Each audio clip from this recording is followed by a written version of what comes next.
तो दोस्तों आज मैं आपके सामने एक जबरदस्त तमिल सस्पेंस थ्रिलर मूवी को लेकर आया हूँ। इसका कॉन्सेप्ट एकदम अलग है और इस मूवी की IMDb रेटिंग फिलहाल 9 है क्योंकि ये मूवी हाल ही में रिलीज हुई है और इसका नाम आप स्क्रीन पर और पिंड कमेंट में देख सकते हैं। तो चलिए बिना देरी किए शुरू करते हैं आज की ये एक्सप्लेनेशन। तो मूवी की शुरुआत होती है जहां हमें बैकग्राउंड में एक कहानी दिखाई जाती है। असल में 18वीं सेंचुरी में फ्रांस का एक साइंटिस्ट साइकोलॉजी पर रिसर्च कर रहा होता है और वहां उसकी रिसर्च में कुछ जबरदस्त बातें सामने आती हैं। इसलिए हम देखते हैं कि वो उन सारी बातों को एक एक करके एक किताब के अंदर लिखने लगता है और उस किताब का नाम रखता है द सीक्रेट। अब ये किताब दशकों तक इधर उधर होती है और फिर जब ब्रिटिश लोग इंडिया में आते हैं तो ये किताब भी इधर से उधर होते हुए और फ्रांस से ट्रेवल करते हुए इंडिया के कोडाई कनाल के एक चर्च में पहुंच जाती है। लेकिन हम देखते हैं कि वहाँ चर्च के फादर को उस बुक की वैल्यू का पता ही नहीं होता, इसलिए वो उसके बारे में ना तो किसी से बात करते हैं और ना ही कोई उनसे उस किताब के बारे में पूछता है। इसलिए एक दिन जब मौका मिलता है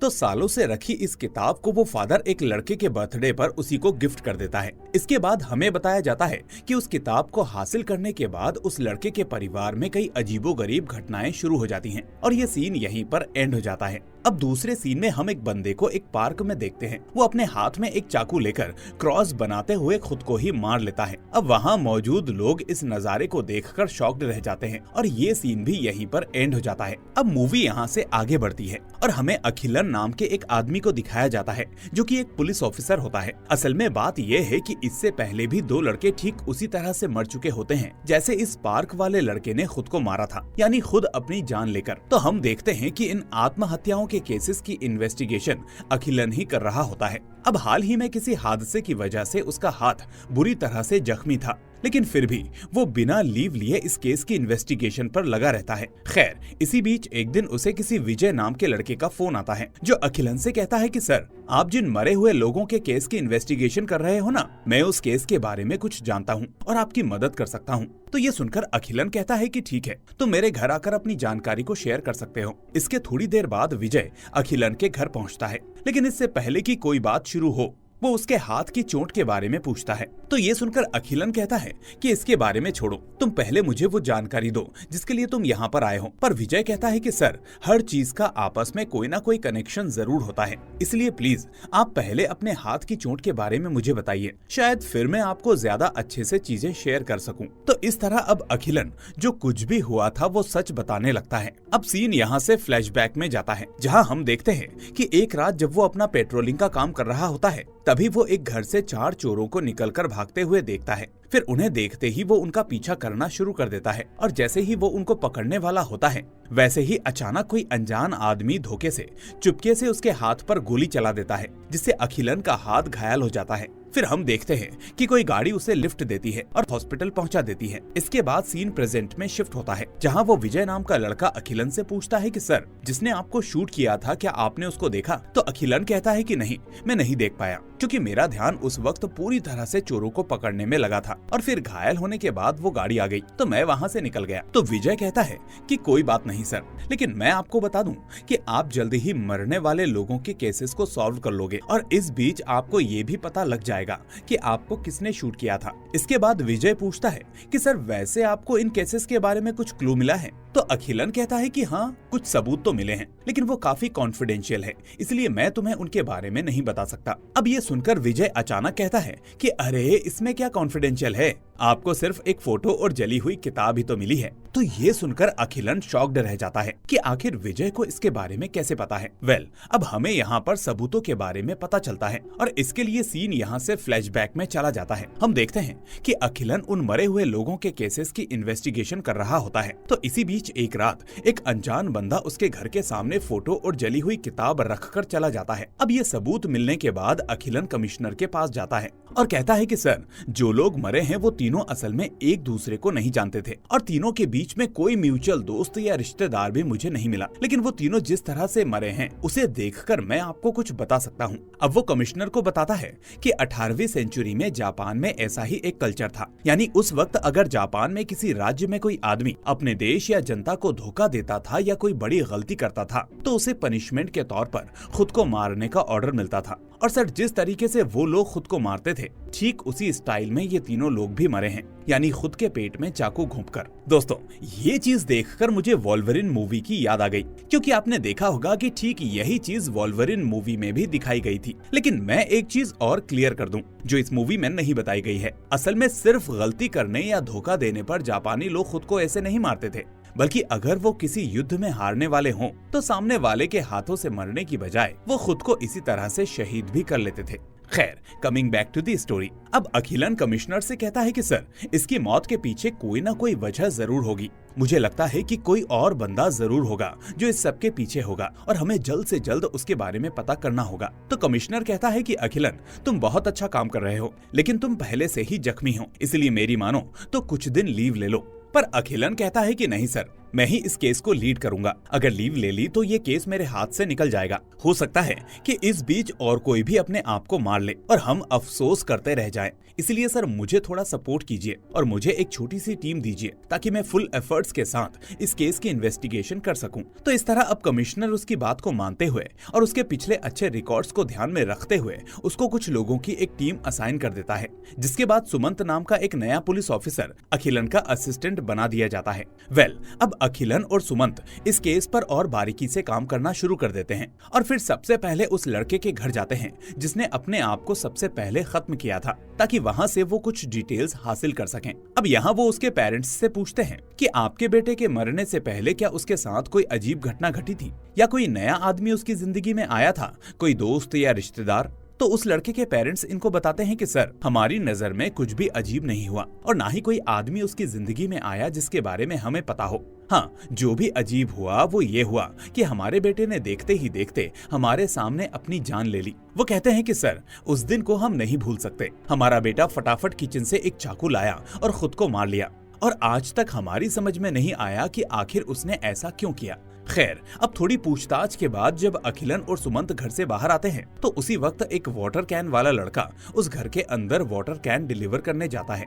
अब अखिलन और सुमंत को लगता है कि ये लड़का यहाँ रोज पानी देने आता होगा, इसलिए इसी से पूछकर देखते हैं कि शायद कोई लीड मिल जाए। तो जैसे ही वो पानी वाला लड़का पानी देकर बाहर आता है तो ये दोनों उसे रोककर उससे पूछताछ करने लगते हैं कि क्या तुम इस घर में रहने वाले लड़के को जानते थे, जरा हमें बताओगे कि वो स्वभाव में कैसा था। तो वो लड़का कहता है कि सर, वो लड़का सच में बहुत अच्छा था, मुझसे भी अच्छी तरह से बात करता था, लेकिन सर, उसके मरने से एक दिन पहले मैंने देखा कि वो घर से कोई चीज लाकर इस कोने में तोड़फोड़ कर रहा था। अब वो क्या चीज थी मुझे तो नहीं पता, लेकिन उस वक्त वो उसे जिस तरह से तोड़ रहा था उससे पता चल रहा था कि वो उस चीज से काफी अपसेट था, यानी वो पटक पटक कर उस चीज को तोड़ रहा था। इसके बाद अखिलन और सुमंत उस घर की साइड के उसी कोने में जाते हैं और वो पानी वाला लड़का भी उन्हें उस जगह तक साथ ले जाता है। अब यहाँ इन दोनों को एक फोटो मिलती है, लेकिन वो फोटो कुछ साफ नहीं होती। फिर अखिलन सुमंत से कहता है कि तुम एक काम करो, फौरन इस फोटो को रिमॉडल करवाओ, देखते हैं कि इसमें क्या छुपा है। और फिर इसके बाद ये दोनों दूसरे मरे हुए लड़के की फैमिली के पास जाते हैं और उनसे भी वही सेम सवाल करते हैं। तो यहाँ उस लड़के की माँ बताती है कि सर, उस दिन मैं टेरेस पर कपड़े सुखा रही थी तो मेरा बेटा अचानक चाकू लेकर आया और उसने खुद को खत्म कर लिया। वो आगे बताती है कि मुझे अभी तक नहीं पता सर कि उसने ऐसा क्यों किया। इसी बीच अखिलन को पिछले लड़के के चीजों के तोड़ने की बात याद आती है, तो वो यही बात इस लड़के की माँ से भी पूछता है कि क्या आपके बेटे ने मरने से पहले कोई तोड़फोड़ की थी। तो वो लेडी कहती है कि हाँ सर, मुझे याद है, वो मरने से पहले बहुत अजीब हरकतें कर रहा था। वो उस दिन घर के सारे सामान, टीवी, लैपटॉप सब कुछ तोड़ने में लगा हुआ था, और जब मैंने पूछा कि तुम ये सब क्यों कर रहे हो तो वो बोला कि मुझे ये सारी चीजें बिल्कुल पसंद नहीं। तो ये सुनकर अखिलन और सुमंत समझ जाते हैं कि ये दोनों ही केसेस एक पैटर्न के हैं। लेकिन जब सुमंत अखिलन से कहता है कि सर, इन दोनों ने मरने से पहले अपने घर की चीजें तोड़ी थी, पर समझ नहीं आ रहा कि आखिर उन्होंने ऐसा क्यों किया और उन चीजों में इनको क्या दिखा। तो अखिलन थोड़ा सोचकर सुमंत से कहता है कि असल में मुझे दोनों के चीजें तोड़ने में एक कॉमन पॉइंट लगा, और वो ब्लैक एंड व्हाइट हो सकता है कि उन्हें ये black and white colour disturb कर रहा हो, जो कि ऑलमोस्ट हमारे सभी इलेक्ट्रॉनिक सामान का कलर होता है। इसके बाद ये दोनों पार्क में जाकर कुछ लोगों से पूछताछ करते हैं और उसी लड़के के बारे में पता करने आते हैं जिसको हमने मूवी की शुरुआत में इसी पार्क के अंदर अपनी जान लेते हुए देखा था। अब वहाँ के लोगों से पूछताछ करने पर वो लोग कहते हैं कि सर, पता नहीं वो लड़का कौन था, लेकिन उस दिन पार्क में आकर उसने एक क्रॉस पैटर्न बनाते हुए अपने पेट में चाकू मारकर खुद को मार लिया। अब अगले दिन अखिलन वापस उसी पार्क में जाता है और उस केस के बारे में सोच ही रहा होता है कि तभी वो थोड़ी दूर पर कुछ बच्चों को खेलते हुए देखने लगता है और उन्हें देखकर वो काफी इमोशनल भी हो जाता है। फिर यहाँ हमें पता चलता है कि असल में अखिलन की लव मैरिज हुई होती है, लेकिन शादी के कई साल बाद भी उनकी कोई संतान नहीं होती क्योंकि मेडिकली उनको कुछ कॉम्प्लिकेशंस होते हैं। खैर, अब सीन यहाँ से शिफ्ट होता है और अखिलन सुमंत से इस पार्क में मरे हुए लड़के की सीसीटीवी फुटेज चेक करके कुछ चीजों को ऑब्जर्व करने को कहता है। इसके बाद सुमंत सीसीटीवी कैमरे से उस मरे हुए लड़के की जानकारी लेकर फौरन अखिलन को बताता है और फिर ये दोनों उस लड़के के घर जाते हैं। अब उस घर में उस लड़के की बीवी होती है जो उनसे कहती है कि पता नहीं सर, मेरे पति ने खुद को क्यों मारा, हमें तो कोई प्रॉब्लम नहीं थी। और तभी इसी बीच पूछताछ के दौरान अखिलन ऑब्जर्व करता है कि ये घर तो एक हिंदू का है, यानी वो पार्क वाला लड़का हिंदू था। लेकिन फिर वो सोचता है कि अगर वो हिंदू था तो आखिर सभी लोगों ने उसको वो क्रॉस वाला पैटर्न बनाकर मरते हुए क्यों देखा था। इसलिए अब अखिलन उसकी बीवी से पूछता है कि क्या तुम्हारा हस्बैंड मरने से पहले क्रिश्चियनिटी के बारे में बात करता था, या क्या वो ईसाई धर्म में कन्वर्ट हो गया था, या उसका कोई क्रिश्चियन फ्रेंड था। तो वो औरत कहती है कि नहीं सर, क्रिश्चियनिटी की बात तो हमारे बीच कभी हुई नहीं, लेकिन हाँ, मेरे पति का एक क्रिश्चियन फ्रेंड है जिसका नाम है कुमार और वो पुराने सामानों को बेचने का काम करता है। तो ये सुनते ही अखिलन और सुमंत फौरन उस कुमार के पास जाते हैं और उससे पूछताछ करने लगते हैं। अब यहाँ पर कुमार कहता है कि सर, वो लड़का बहुत अच्छा था और मुझसे अच्छी तरह से बात करता था, लेकिन पता नहीं क्यों एक दिन अचानक उसने खुद की जान ले ली। तो ये सुनकर अखिलन उससे पूछता है कि मरने से पहले वो तुम्हारे पास क्यों आया था और तुमसे क्या बातचीत कर रहा था। तो कुमार कहता है कि सर, कुछ खास नहीं, उस दिन तो मैं उससे अपने बिजनेस को ग्रो करने के बारे में पूछ रहा था और सच तो ये था कि मुझे उस वक्त अपने बिजनेस के लिए कुछ पैसों की जरूरत थी, इसलिए मैंने उससे थोड़े पैसे भी मांगे थे। अब कुमार की बातों से अखिलन को लगता है कि ये कुछ नहीं छुपा रहा, लेकिन फिर भी वो इस बात में अभी भी उलझा होता है कि आखिर इस केस में क्रिश्चियनिटी का क्या रोल है। इसलिए इस बारे में सोचते हुए अखिलन और सुमंत अब उसी एरिया के चर्च के फादर के पास जाते हैं और फिर वो उसे उस मरे हुए लड़के की फोटो दिखाकर पूछते हैं कि क्या ये बंदा कभी चर्च में आया था। तो फादर कहते हैं कि नहीं, मैंने इसे कभी नहीं देखा। लेकिन अखिलन को फिर भी शक होता है, इसलिए अब वो चर्च का सीसीटीवी फुटेज चेक करने लगता है कि कहीं ये फादर ही इस सब में मिला हुआ ना हो और झूठ ना बोल रहा हो। पर सीसीटीवी में भी इसे कोई क्लू नहीं मिलता। अब इतना सब होने के बाद अखिलन यही सोचने लगता है कि ये तीनों एक दूसरे को बिल्कुल नहीं जानते थे, फिर भी एक ही स्टाइल में क्यों मरे। तो इसी बीच सुमंत अखिलन से कहता है कि सर, आपने जो फोटो रीमॉडल करवाने के लिए दी थी ना, मैंने एक आर्टिस्ट को बुलाकर उसका रीमॉडल करवाया, लेकिन उस फोटो के अंदर किसी आदमी की नहीं बल्कि वर्ल्ड चेस चैंपियन रह चुके विश्वनाथन आनंद की फोटो है। तो ये सुनकर अखिलन का दिमाग ठनक जाता है और वो कुछ कड़ियों को जोड़ने की कोशिश करता है। वो सुमंत से कहता है कि अब तक जो लोग मरे हैं उन तीनों को ब्लैक एंड व्हाइट कलर से नफरत थी, और ब्लैक एंड व्हाइट कलर जो चेस में भी होता है ये हम सब जानते हैं। तो हो सकता है कि कातिल का ब्लैक एंड व्हाइट से नहीं बल्कि चेस से कोई लेना देना हो। अब ठीक इसी मोमेंट पर अखिलन उन सभी सबूतों को फिर से याद करने लगता है जो उसे इन केसेस की इन्वेस्टिगेशन में मिले थे। तभी उसे याद आता है कि उसे एक जली हुई किताब भी मिली थी जिसके पहले पन्ने पर चेस लिखा था, और ये किताब उसी लड़के के घर से मिली थी जिसने अपने घर के कॉर्नर में तोड़फोड़ मचाई थी। इसके बाद वो उस लड़के के परिवार से फोन करके पूछता है कि क्या आपका बेटा चेस गेम खेलना जानता था। तो उस लड़के के पेरेंट्स हाँ बोल देते हैं। इसके बाद अखिलन बाकी लड़कों के परिवारों से भी यही सवाल करता है, तो उनका जवाब भी यही होता है कि हाँ सर, हमारा बेटा चेस खेला करता था। तो ये जानने के बाद अखिलन को क्लैरिटी हो जाती है कि ये तीनों असल में चेस गेम की वजह से ही मरे होंगे। लेकिन अब बात ये आती है कि आखिर इसके पीछे का असली मास्टरमाइंड कौन है जो इनसे ये सब करवा रहा है। तो इसके बाद सीन प्रेजेंट डे पर शिफ्ट होता है जहां अखिलन ये सारी बातें अब तक विजय को बता रहा होता है। तो ये सुनकर विजय कहता है कि सर, आपने इस केस को लगभग सॉल्व कर लिया है। तो अखिलन कहता है कि नहीं, मुझे तो ऐसा नहीं लगता क्योंकि अभी इसमें बहुत कुछ सामने आना बाकी है। तो विजय कहता है कि नहीं सर, कुछ ही दिनों में ये केस खत्म हो जाएगा और आप इसको सॉल्व भी कर लेंगे। और इस तरह अब आखिर में विजय अखिलन को कुछ बातें बताने लगता है जिसके लिए वो यहाँ पर आया था। वो कहता है कि सर, कोडाई कनाल में एक अमीर बंदा हुआ करता था जिसका नाम जेम्स था, और उस जेम्स के 2 बेटे थे जिसमें बड़े बेटे का नाम था मार्टिन, जो एक बहुत ही अजीब किस्म का कैरेक्टर था और उसे चेस खेलने का बहुत शौक भी था। वो कहता है कि उसे ब्लैक कलर बेहद पसंद था और वो हर चेस गेम को विन करता था, जिसकी वजह से उसके अंदर काफी ईगो आ गया था। लेकिन फिर एक दिन होता कुछ यूं है कि मार्टिन अपने छोटे भाई से चेस में हार जाता है और ईगो की वजह से वो अपनी हार को बर्दाश्त नहीं कर पाता और आखिर में इसी चीज के चलते वो अपने छोटे भाई को मार देता है और रातों रात उसकी लाश पहाड़ी से फेंक देता है। उसके बाद मार्टिन ठान लेता है कि अब जो भी उसे चेस में हराएगा वो उसे मार देगा। लेकिन इसमें उसके सामने एक दिक्कत थी। वो हर बंदे को तो मार नहीं सकता था, इसलिए अब वो एक ऐसा मेथड ढूंढने लगता है जिससे वो लोग खुद की ही अपनी जान ले लें। इस बीच एक दिन मार्टिन को एक किताब मिलती है जिसमें 18वीं सेंचुरी की कहानी होती है। विजय कहता है कि उस कहानी में जापान का एक राजा अपने सिपाही के साथ चेस खेलता है और आखिर में उससे हार जाता है। इसके बाद राजा सोचता है कि अगर उसके हारने की खबर बाहर प्रजा के बीच चली गई तो उसकी इज्जत मिट्टी में मिल जाएगी और लोग उसको कमजोर समझेंगे। और दोस्तों, ये बात कई हद तक सच भी है, क्योंकि उस जमाने में कई राजा युद्ध से पहले चेस और बाकी खेल खेलते थे ताकि उनका दिमाग दुश्मन की हर चाल के लिए तैयार रहे। और जो राजा इन खेलों में हारता था तो लोग उसको थोड़ा कमजोर समझते थे।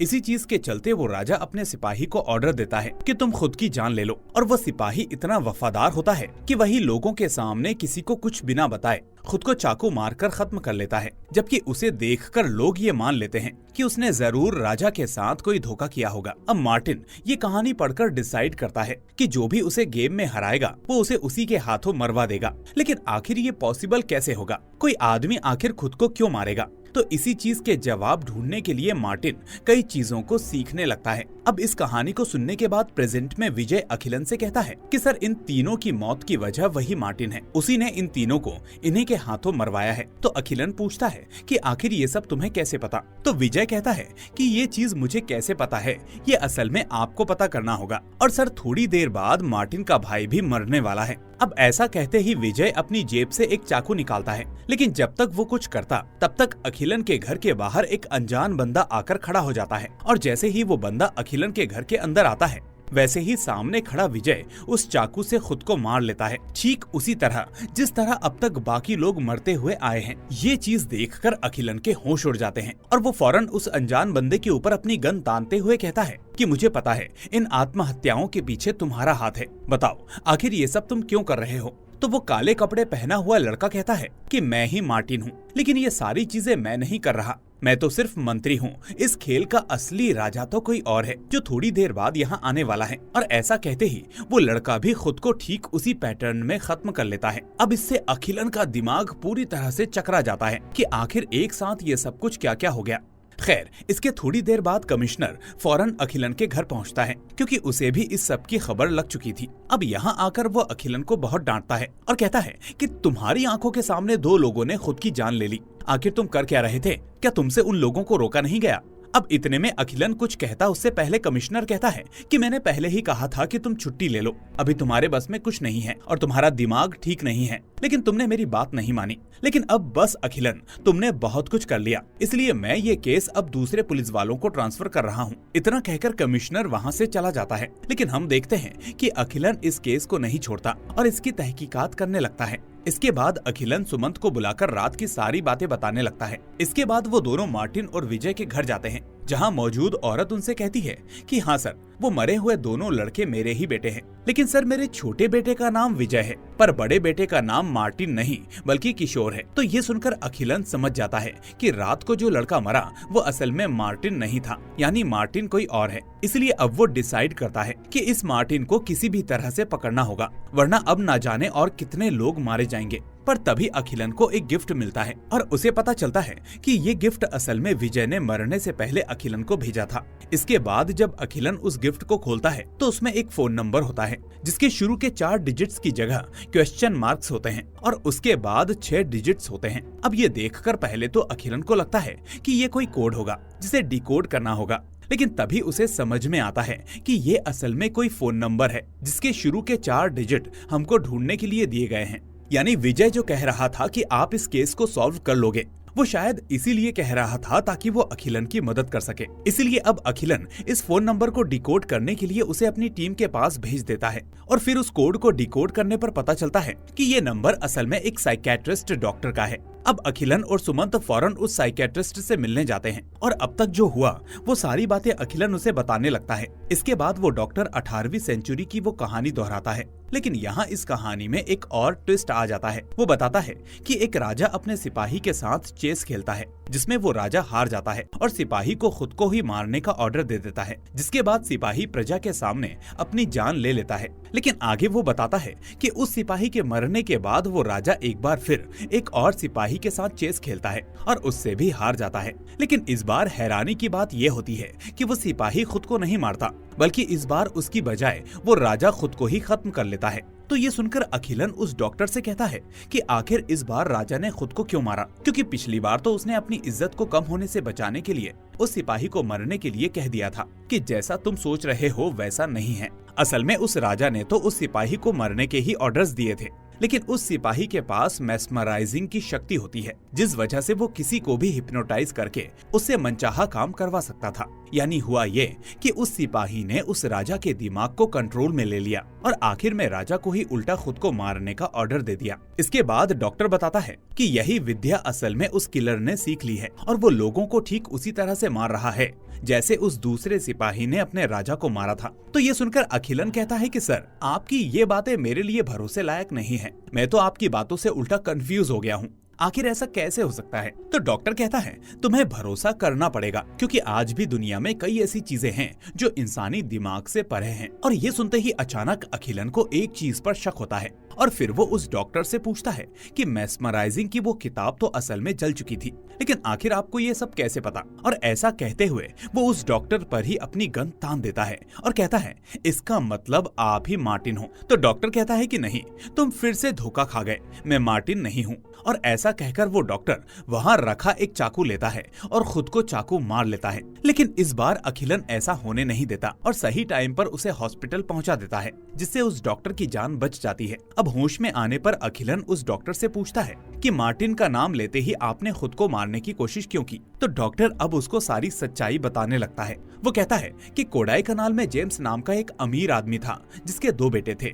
मार्टिन और प्रीटो। मार्टिन बचपन से अजीब था, वो ज्यादा बच्चों के साथ नहीं खेलता था, हमेशा अकेला रहता था और उसे ब्लैक कलर बेहद पसंद था। डॉक्टर बताता है कि मार्टिन हमेशा हिटलर की किताबें पढ़ता रहता था और धीरे धीरे जेम्स को मार्टिन का बिहेवियर अजीब लगने लगा था, जिसे वो बिल्कुल पसंद नहीं करता था। लेकिन इसके अपोजिट मार्टिन की माँ उसे बहुत प्यार करती थी। फिर एक दिन मार्टिन के बर्थडे पर कोई आदमी उसे चेस बोर्ड गिफ्ट करता है और उसकी माँ उसे चेस सिखाने लगती है, जिसमें मार्टिन हर गेम जीतता है। लेकिन समय बीतता जाता है और फिर एक दिन तबीयत बिगड़ने से उसकी माँ की मौत हो जाती है और मार्टिन को इस चीज से बहुत बड़ा सदमा लगता है। इसके बाद वो एक दिन अपने छोटे भाई प्रीटो के साथ चेस खेलने लगता है, लेकिन शॉकिंगली प्रीटो उससे जीत जाता है। अब हार को बर्दाश्त न कर पाने की वजह से मार्टिन उसे मार देता है और आधी रात को उसकी लाश कार की डिग्गी में डालकर पहाड़ी पर जाकर फेंक देता है और वापस घर आ जाता है। फिर थोड़ी देर बाद जब उसका पिता जेम्स घर आता है तो अपने छोटे बेटे को ढूंढने लगता है और वो कई बार मार्टिन से उसके बारे में भी पूछता है, लेकिन मार्टिन यही कहता है कि मुझे नहीं पता, यही कहीं होगा। लेकिन उसी वक्त पुलिस मार्टिन को गिरफ्तार करने आ जाती है, जिससे जेम्स के सामने उसकी सारी सच्चाई आ जाती है। अब असल में मार्टिन को लाश ले जाते हुए उस रास्ते पर एक लड़के ने देख लिया था, जिसके बाद उसने ये बात पुलिस को कॉल करके बता दी थी, जिसके चलते वो मार्टिन को अरेस्ट करने उसके घर पर आ जाती है। अब मार्टिन तो गिरफ्तार हो जाता है, लेकिन जब पुलिस पहाड़ी पर प्रीटो की लाश ढूंढती है तो उन्हें उसकी लाश कहीं नहीं मिलती। इसके बाद जेम्स टूटकर बिखर जाता है और अकेला महसूस करने लगता है। अब भले ही मार्टिन ने कुछ भी किया हो, लेकिन वो उसका बेटा था, इसलिए एक बेटे को खोने के बाद दूसरे को खोने के डर की वजह से वो रिश्वत देकर मार्टिन को उस केस से बाहर निकाल लेता है और मार्टिन को रिहा भी कर दिया जाता है, क्योंकि प्रीटो की लाश किसी को नहीं मिली थी। अब बाहर आने के बाद मार्टिन का बिहेवियर पूरी तरह से बदल जाता है और वो एक साइको की तरह बिहेव करने लगता है। अब ये साइकेट्रिस्ट डॉक्टर असल में जेम्स का फ्रेंड था, इसलिए जेम्स इसको सब कुछ बताता है और मार्टिन का ट्रीटमेंट शुरू करवा देता है। अब प्रेजेंट में डॉक्टर कहता है कि मैंने उसको ठीक करने की काफी कोशिश की, लेकिन उसकी हालत सही होने की जगह और बिगड़ गई, क्योंकि मेरे कहने पर जेम्स कई लड़कों को मार्टिन के साथ चेस खिलवाता है और हर गेम में सामने वाले लड़के जीतते जाते हैं। मैं ये हार जानबूझकर करवाता था ताकि मार्टिन धीरे धीरे अपने आप पर काबू पाना सीख ले और इस खेल को इतना सीरियस ना ले, पर होता उल्टा है। मार्टिन हर बार हारने पर पागलों जैसी हरकतें करने लगता है और फिर एक दिन मार्टिन अपने फादर को चेस के लिए इनवाइट करता है और जेम्स उसके साथ खेलता भी है, लेकिन पता नहीं क्यों मार्टिन इस बार जानबूझकर हार जाता है और फिर गुस्से में वो अपने फादर के सिर पर वार करके उसको मार देता है और फिर पूरा घर जलाकर कहीं भाग जाता है। डॉक्टर बताता है कि अभी रिसेंटली मार्टिन ने मुझे फोन करके कहा था कि डॉक्टर, बचपन में जिन लड़कों ने मुझे चेस में हराया था मैंने उन सबको मेस्मराइज करके मार दिया है। और वो बताता है कि उस चीज को मार्टिन ने द सीक्रेट नाम की किताब से सीखी थी और उसी विद्या से वो लोगों को उन्हीं के हाथों मरवाने का काम करता है और खुद अपने हाथ गंदे नहीं करता। आगे डॉक्टर कहता है कि अब उसका अगला टारगेट प्रीटो है।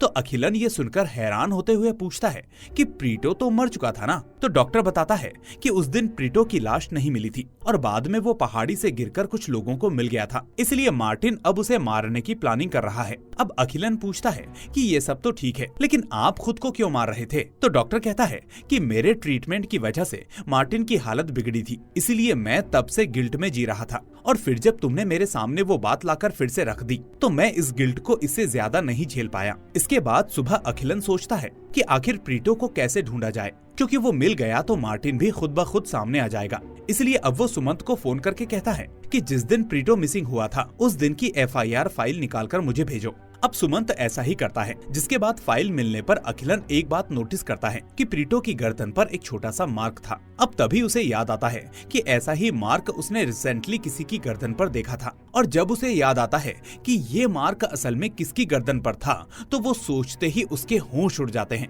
क्योंकि वो निशान असल में उसने सुमंत की गर्दन पर देखा था, यानी मार्टिन का छोटा भाई सुमंत ही है। लेकिन आखिर वो सुमंत नाम की आइडेंटिटी के साथ क्यों रह रहा है, ये चीज अखिलन के समझ से परे होती है। खैर, अब हम देखते हैं कि दूसरी तरफ मार्टिन सुमंत के घर पहुंचकर उसे मेस्मराइज करने लगता है, जिसके बाद सुमंत चाकू लेकर खुद को मारने ही वाला होता है कि तभी उसकी बीवी उसे रोकने की कोशिश करती है, लेकिन इतने में सुमंत अपनी बीवी का गला काटकर उसे मार देता है। और इसके बाद जब वो दोबारा खुदकुशी करने वाला होता है तभी अखिलन पहुंचकर उसे बचा लेता है। इसके बाद अखिलन और मार्टिन के बीच जबरदस्त हाथापाई होती है, और यहाँ मार्टिन उससे कहता है कि अखिलन, मैं जानबूझकर तुम्हारे साथ ये गेम खेलना चाहता था, गेम खेलना मेरी पुरानी आदत है। वो ये भी कहता है कि उस दिन तुम्हारी जान बचाने वाला भी मैं ही था, यानी जिस दिन अखिलन के हाथ में गोली लगी थी तो उसे हॉस्पिटल तक जिस गाड़ी ने पहुंचाया था वो गाड़ी असल में मार्टिन ही चला रहा था। लेकिन अब मार्टिन यहाँ पर अपनी हार मान लेता है, क्योंकि अखिलन सच तक पहुंच जाता है, और आखिर में अब इस गेम में हारने की वजह से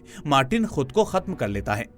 ये सब होने के बाद अखिलन कमिश्नर को बुलाकर केस की सारी डिटेल्स बताता है, लेकिन कमिश्नर को भी पहली बार में ये यकीन नहीं होता कि ऐसी भी कोई विद्या हो सकती है। इसके बाद अखिलन सुमंत के पास जाता है, क्योंकि वो इस वक्त हॉस्पिटल में भर्ती था। अब अखिलन उससे पूछता है कि मार्टिन ने तुमसे ऐसा क्या कहा जो तुम मेस्मराइज हो गए, आखिर ये विद्या काम कैसे करती है? तो ये सुनते ही सुमंत अपने बेड से उठकर आता है और अखिलन के पास आकर कहता है कि सर, मेरे पास एक सीक्रेट है, क्या आप उसको सुनना चाहेंगे? और इसी के साथ ये मूवी यहीं पर एंड हो जाती है। तो दोस्तों, लास्ट में हमको डायरेक्टर ने ये हिंट तो दे दिया है कि इसका अगला पार्ट भी आएगा, लेकिन इसी के साथ ये मूवी हमारे सामने बहुत सारे सवाल छोड़कर जाती है, जिसके बारे में हम एक एक करके डिस्कस करते हैं। सबसे बड़ा सवाल आता है कि अगर प्रीटो ही सुमंत है तो आखिर वो अब तक छुपा हुआ क्यों था, या फिर उसको गिरने की वजह से कुछ याद नहीं था? दूसरा, मार्टिन ने कैसे पता किया कि सुमंत ही उसका छोटा भाई है, और सुमंत को आखिर पुलिस की नौकरी तक पहुंचाया किसने? फिर सवाल आता है कि आखिर मार्टिन ने ऐसा क्यों कहा कि अखिलन, मैं तुम्हारे साथ खेल खेलना चाहता था, और उसने अखिलन की जान क्यों बचाई थी? क्या अखिलन की जिंदगी का भी कोई ऐसा रहस्य है जो अभी तक छुपा हुआ है? क्योंकि हम देखते हैं कि उसके बच्चे नहीं हो रहे थे, यानी कोई चीज या वजह थी जिसका इलाज मेडिकल साइंस के पास भी नहीं था। फिर सवाल आता है कि आखिर विजय अखिलन की मदद करने की कोशिश क्यों कर रहा था, और क्यों उसने गिफ्ट में उस डॉक्टर का नंबर भेजा था? वो चाहता तो सब कुछ डायरेक्ट अखिलन को बता सकता था, पर फिर भी उसने ऐसा क्यों नहीं किया? इसके बाद बात आती है उस किताब की कि आखिर वो किताब मार्टिन के पास कैसे पहुंची, जिस वजह से वो उस विद्या को सीख पाया। लेकिन दोस्तों, आप लोग एक चीज से कंफ्यूज हुए होंगे कि आखिर वो डॉक्टर खुद को गिल्ट में मार रहा था तो ठीक उसी तरह से क्यों मार रहा था? तो मैं बता दूं कि उसके पास दूसरे लोगों की तरह चाकू पहले से मौजूद नहीं था, बल्कि उसने मरने के लिए एट द मोमेंट पास रखा हुआ चाकू उठाया था, यानी वो सिर्फ एक कोइंसिडेंस था, क्योंकि उसी मोमेंट पर खुद को मारने के लिए उसके पास वही एक रास्ता था। फिर लास्ट में बात आती है कि आखिर अब सुमंत के पास ऐसा क्या रहस्य है जो वो अखिलन को बताने वाला है? क्या मार्टिन ने मरने से पहले सुमंत के ऊपर जो विद्या का इस्तेमाल किया था ये सब उसका असर था, या फिर सुमंत ही इस सब के पीछे है? ये सब कुछ जानने के लिए हमें अगले पार्ट का वेट करना होगा, जो जब भी रिलीज होगा तब मैं आपके सामने उसे ले आऊंगा। लेकिन अभी इस वीडियो को लाइक करके अपने दोस्तों के साथ शेयर कर दें, और चैनल को सब्सक्राइब करके नोटिफिकेशन बेल को भी दबा दें, ताकि कोई भी वीडियो आपसे मिस ना हो। अब मैं मिलूंगा आपसे अगली ऐसी ही वीडियो में। Till then, take care and thanks for watching.